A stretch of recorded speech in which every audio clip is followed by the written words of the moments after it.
Kazi yangu ya kwanza kama mwenyekiti wa kamati ya ulinzi na usalama pia ni kutoa elimu.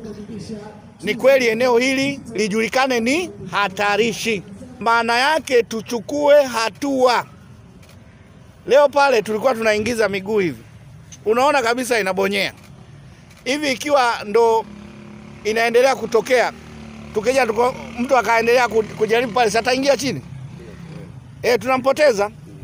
Kwa hiyo ili eneo liendelee kuwa hatarishi. Wewe angalia nyumba hizi. Zimebomoka, lakini bahati mbaya nimemwona mama anatokea mle.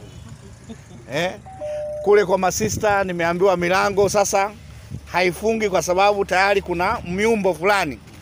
Kwa hiyo eneo hili kwa kweli sio salama. Wakati wote jambo lote linaweza kutokea hapa. Kwa hiyo msibaki kukaa na kusikilizia. Ikibidi kama una maeneo mawili, nenda eneo lingine. Wakati huo ukisubiri hatima ya ile eneo. Nyumba yako sitabaki ushahidi kwamba tutakapokuja kuelewa watu 9 kama uamuzi wa serikali utafanyika,